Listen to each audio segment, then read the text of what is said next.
નમસ્કાર મિત્રો સ્વાગત છે તમારું અમારી યુટ્યુબ ચેનલમાં। આજની વિડીયોમાં સૌથી મોટા સમાચારમાં વાત કરીશું સોનું જમા કરીને બદલામાં લિક્વિડ કેશ તમે મેળવી શકો છો। ચીનમાં લાગેલું આ ગોલ્ડ એટીએમ ન માત્ર શાંઘાઈના લોકોનું ધ્યાન ખેંચી રહ્યું છે, પરંતુ આખી દુનિયામાં તેની ચર્ચાઓ પણ ચાલી રહી છે। આ ગોલ્ડ એટીએમની ખાસ વાત એ છે કે તે સોનાને પીગાળે છે અને તેની શુદ્ધતા તપાસ્યા બાદ તેનું વજન કરે છે। આ પછી 30 મિનિટ પછી પૈસા સીધા બેંક ખાતામાં મોકલવામાં આવે છે। આ ગોલ્ડ એટીએમ ચીનના હિંગહુડ ગ્રુપ દ્વારા ચલાવવામાં આવે છે। મિત્રો, અન્ય મહત્વના સમાચારની વાત કરીએ તો કૃષિ વીજ જોડાણ મુદ્દે રાજ્ય સરકારનો મોટો નિર્ણય। ગુજરાતના ખેડૂતોને પડતી મુશ્કેલીઓ અને તેમની માંગણીઓને ધ્યાનમાં લઈને રાજ્ય સરકારે ખેડૂતોને ખેતી વિષયક વીજ જોડાણ વધુ સરળતાથી પૂરા પાડવા ઉર્જા મંત્રી કનુભાઈ દેસાઈએ ખેડૂતોના હિતમાં પ્રવર્તમાન જોગવાઈ મુજબ ખેતી વિષયક નવું વીજ જોડાણ મેળવવા માટે 7 બારના ઉતારામાં એક કરતાં વધારે સહમાલિકના નામ હોય તો નોટરાઇઝ સ્ટેમ્પ પેપર પર સહમાલિકનું સંમતિપત્ર મેળવવાનું રહે છે। મિત્રો, અન્ય મહત્વના સમાચારની વાત કરીએ તો આધાર નોંધણી અને અપડેટ માટે મેગા તાલીમ કાર્યક્રમ યોજાયો। ગુજરાતમાં unique identification authority of India એટલે કે UIDAI મુખ્યાલયે UIDAIના રાજ્ય કાર્યાલય અમદાવાદ અને ગુજરાત શિક્ષણ વિભાગ દ્વારા સંકલન 22 એપ્રિલ 2025ના રોજ એક મેગા તાલીમ કાર્યક્રમનું આયોજન કર્યું। આ તાલીમ અમદાવાદ ખાતે યોજાઈ હતી અને ગુજરાત શિક્ષણ વિભાગ માટે આધાર ઇકોસિસ્ટમને મજબૂત બનાવવા ઉપર ધ્યાન પણ કેન્દ્રિત કરવામાં આવ્યું હતું। મિત્રો, અન્ય મહત્વના સમાચારની વાત કરીએ તો VS હોસ્પિટલના ડોક્ટરો માનવતા ભૂલ્યા।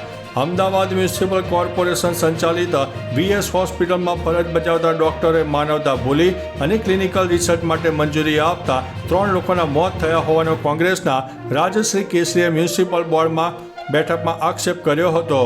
તેમણે મ્યુનિસિપલ કમિશનરને મૃતક પૈકી એકના પરિવારને લઈને મળવા માટે સમય પણ માગ્યો હતો।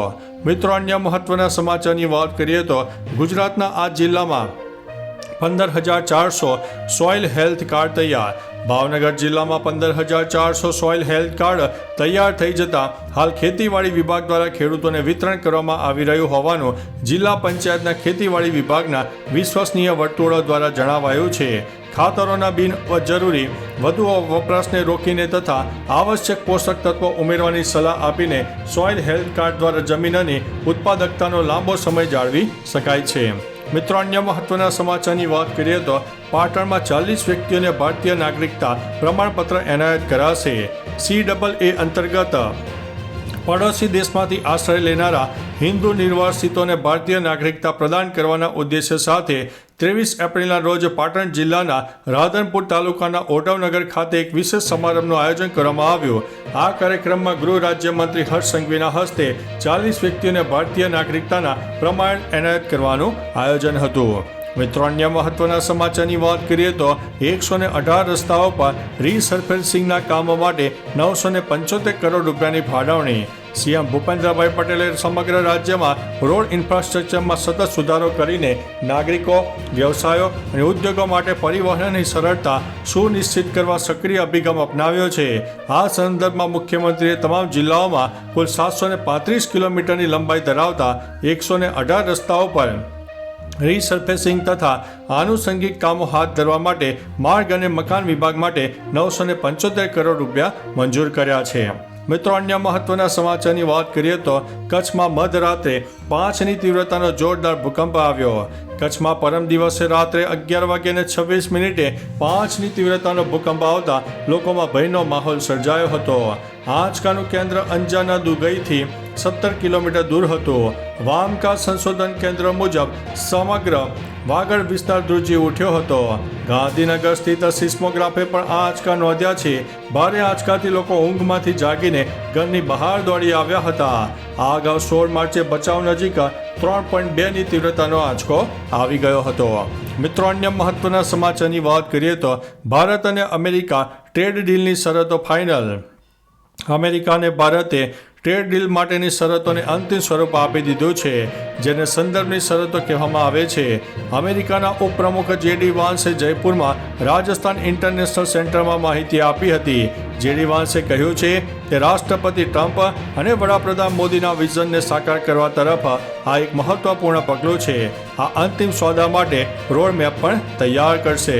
મિત્રો, અન્ય મહત્વના સમાચારની વાત કરીએ તો આતંકીની પહેલી તસવીર સામે આવી છે. જમ્મુ કાશ્મીરના પહેલગામમાં પ્રવાસીઓ પર થયેલા હુમલા કરનારા આતંકીની પહેલી તસવીર સામે આવી છે, જેમાં આતંકીના હાથમાં બંદૂક દેખાઈ રહી છે.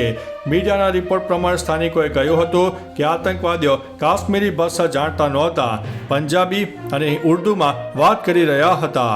ક્યાંથી ભાગવો તે પહેલાથી જ નક્કી હતું. ઉપરાંત કેટલાક સ્થાનિક લોકોએ મદદ કર્યાની વાત પણ સામે આવી હતી. મિત્રો, અન્ય મહત્વના સમાચારની વાત કરીએ તો પહેલગામ એટેક, પિતા પુત્ર સહિત 3 ગુજરાતીઓના મોત. જમ્મુ કાશ્મીરના પહેલગામમાં આતંકી હુમલામાં ગુજરાતના કુલ 3 નાગરિકોના મોત થયા છે. પ્રથમ મૃત્યુ સુરતના શૈલેષભાઈ કથાડિયાનું થયું હતું. ત્યારબાદ ભાવનગરના પિતા પુત્ર યતીન પરમાર અને સ્મિત પરમારનો ભોગ લીધો. હુમલા સમયે પિતા પુત્ર સંપર્ક વિહોણા થઈ ગયા હતા. યતીન પરમારની પત્ની પણ ગંભીર રીતે ઘાયલ થઈ છે. આ સિવાય અન્ય એક વ્યક્તિ ઘાયલ થવાની પણ માહિતી મળી છે. મિત્રો, અન્ય મહત્વના સમાચારની વાત કરીએ તો આતંકવાદ સામે અમેરિકા ભારતની સાથે મજબૂતીથી ઊભું છે. અમેરિકાના રાષ્ટ્રપતિ ડોનાલ્ડ ટ્રમ્પે પહેલગામ હુમલા પર શોક વ્યક્ત કર્યો. તેમણે પોતાના સોશિયલ મીડિયા પ્લેટફોર્મમાં ધ ટ્રુથ ઉપર લખ્યું કે કાશ્મીરથી ખૂબ જ ચિંતાજનક સમાચાર સામે આવ્યા. આતંકવાદ સામે અમેરિકા ભારતની સાથે મજબૂતાઈથી ઊભું છે. અમે માર્યા ગયેલા લોકોના આત્માની શાંતિ અને ઘાયલોને ઝડપી સ્વસ્થ થવા માટે પ્રાર્થના કરીએ છીએ. ભારતના લોકોએ અમારું સંપૂર્ણ સમર્થન અને સહાનુભૂતિ છે. મિત્રો, અન્ય મહત્વના સમાચારની વાત કરીએ તો પહેલગામ હુમલામાં કાશ્મીરમાં સર્ચ ઓપરેશન ચાલુ છે. પહેલગામમાં થયેલા આતંકી હુમલા બાદ સેનાએ સઘન સર્ચ ઓપરેશન હાથ ધર્યું છે. હેલિકોપ્ટર અને ડ્રોનનો ઉપયોગ કરીને હવાઈ સર્વેલન્સ રાખવામાં આવી રહ્યું છે. સેના બૈસણ ખીણમાં ઉતરી ગઈ હતી અને દરેક ઇંચમાં આતંકવાદીઓને શોધી રહી છે. પહેલગામ હુમલામાં 26 લોકો માર્યા ગયા, જ્યારે 13 લોકો ઘાયલ થયા છે. લોકોનો ધર્મ પૂછ્યા પછી આતંકવાદીઓએ તેમને ગોળી મારીને મારી નાખ્યા હતા. મિત્રો, અન્ય મહત્વના સમાચારની વાત કરીએ તો પહેલા હુમલો અને હવે બંધ. જમ્મુ અને કાશ્મીરમાં પહેલગામ આતંકવાદી હુમલાને ધ્યાનમાં રાખીને જમ્મુ ચેમ્બર અને બાર એસોસિએશન સહિત ઘણા સંગઠનોએ બંધનું એલાન આપ્યું, જેની અસર પણ જોવા મળી. અનંતનાગ સહિત ઘણા વિસ્તારોમાં બંધ શાંતિપૂર્ણ રીતે ચાલ્યું. મોટી સંખ્યામાં સુરક્ષા દળો તૈનાત કરવામાં આવ્યા. શાળાઓ અને કોલેજો પણ બંધ છે. પરીક્ષાઓ પણ મુલતવી રાખવામાં આવી હતી. મિત્રો, અન્ય મહત્વના સમાચારની વાત કરીએ તો કેએલ રાહુલે આઈપીએલમાં ઇતિહાસ રચ્યો છે. દિલ્હી કેપિટલ્સના બેટ્સમેન કેએલ રાહુલે આઈપીએલમાં સૌથી ઝડપી 5000 રન બનાવનાર ખેલાડી બનીને ઇતિહાસ રચ્યો છે. તેણે માત્ર 130 ઇનિંગ્સમાં આ સિદ્ધિ મેળવી હતી. મંગળવારે એલએસજી સામેની મેચમાં તેણે અડધી સદી ફટકારી હતી અને આ સિદ્ધિ હાંસલ કરી હતી. તેના પછી David Warner 135 inning, Virat Kohli 157 inning, de Villiers 161 inning, Dhawan 168 ઇનિંગનો ક્રમ આવે છે. મિત્રો, અન્ય મહત્વના સમાચારની વાત કરીએ તો ભારતીયો ઝૂક્યા નથી અને ઝૂકશે પણ નહીં. બદલો ચોક્કસથી લેવામાં આવશે. પહેલગામમાં થયેલા આતંકી હુમલા પર કવિ કુમાર વિશ્વાસે કહ્યું છે કે શું પ્રવાસીઓને તેમનો ધર્મ પૂછીને ગોળી મારનારા પણ કોઈ પણ ધર્મના અનુયાયી હોઈ શકે? દુનિયા અને દેશે જાગવું પડશે. આતંકવાદી વિચારધારા અને તેના આંતરિક અને બાહ્ય સમર્થકો અને સહાનુભૂતિઓનો પર્દાફાશ થવો જોઈએ. આતંકવાદીઓને ચેતવણી કે કાશ્મીરીઓ અને ભારતીયો ન તો ઝૂક્યા છે ન તો ઝૂકશે. બદલો ચોક્કસથી લેવામાં આવનારો છે. તો ચાલો મિત્રો, ફરીથી દેશ અને દુનિયાના સુપરફાસ્ટ સમાચાર લઈને મળતા રહીશો. ત્યાં સુધી અમને રજા આપશો. નમસ્તે.